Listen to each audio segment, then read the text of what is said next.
Bollywood stars आजकल बहुत चर्चा में हैं। सुनील शेट्टी साहब, इनका बयान तो आपने सुना ही होगा।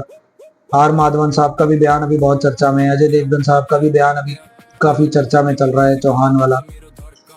एक ऐसे बॉलीवुड सेलिब्रिटी हैं या स्टार हैं जो कि चर्चा में नहीं है, लेकिन मेन स्ट्रीम मीडिया को उनकी चर्चा या उनके बारे में बात करनी चाहिए। वो है जॉन अब्राहम।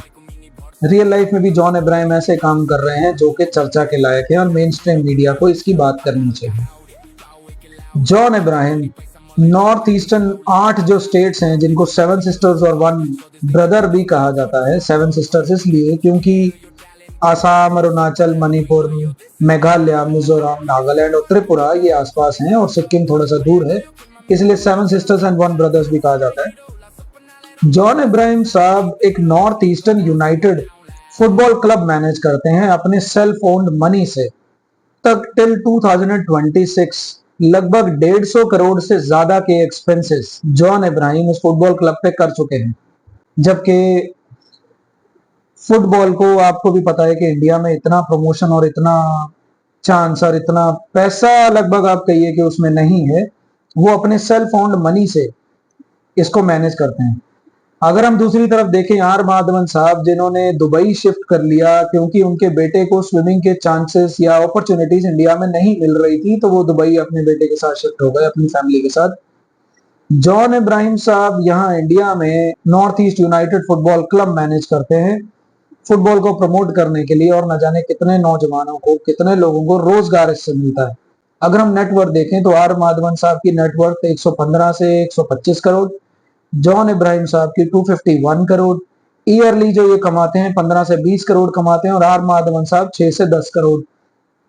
इसके अलावा ब्रांड एंडोर्समेंट फीस इनकी हैं, या और से रेंटल से या अन्य बिजनेस से इनकी कमाइयां होती हैं। ईयरली जो जॉन अब्राहम साहब का जो खर्चा आता है उस पे प्लेयर सैलरीज एंड वेजेस में 10 से 15 करोड़, कोचिंग में 1.5 से 3 करोड़, लॉजिस्टिक्स एंड ट्रैवल्स में 2 से 3 crore, stadium and match day operations पे 1.5 से 2.5 करोड़, फ्रेंचाइजी में 1 crore, youth academy and grass roots जो फंडिंग होती है 1 से 1.5 करोड़।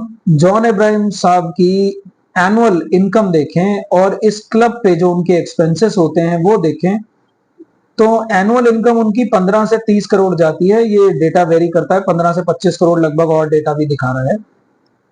और जो इनका खर्चा है फुटबॉल क्लब एक्सपेंसेस का, वो भी 15 से 25 करोड़ ही है। यानी नो प्रॉफिट नो लॉस पे चला जाता है, ब्रेक इवन पे चला जाता है।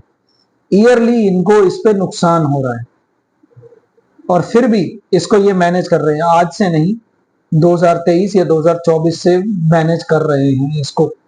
जिसकी चर्चा मेन स्ट्रीम मीडिया को करनी चाहिए, जिसको एज अ हीरो प्रोजेक्ट करना चाहिए, जिसको रियल लाइफ हीरो की तरह प्रोजेक्ट करना चाहिए, जॉन अब्राहम को, उसकी चर्चा, उनकी चर्चा मेन स्ट्रीम मीडिया में बिल्कुल नहीं है। जो लॉसेस जॉन अब्राहम को इनसे हुए हैं, फुटबॉल क्लब से हो रहे हैं, वो फिर भी उसके बावजूद भी इसको मैनेज कर रहे हैं। जबकि दूसरी तरफ और क्लब्स भी हैं या और कॉर्पोरेट हाउसेस भी हैं, JSW, टाटा स्टील जैसे। जॉन अब्राहम ने खुद एक इंटरव्यू में कहा रणबीर अलाहाबादिया के साथ कि उनको इस क्लब से लॉस हो रहा है। हर साल मेरा बहुत बड़ा लॉस होता है, और मैं एक इंडिविजुअल ओनर हूँ, और जो सारे दूसरे टीम्स हैं they're all owned by multi-billion-dollar corporates। तो compete करना मेरे लिए बहुत मुश्किल होता है, लेकिन मैं नॉर्थ ईस्ट रीजन का बहुत बड़ा फैन हूँ। लेकिन फिर भी वो इसे मैनेज कर रहे हैं अपने फुटबॉल के लिए क्रेज के कारण, इंडिया के लिए उनके लगाव के कारण, या एक नैतिक जिम्मेदारी या अन्य और कारणों के कारण।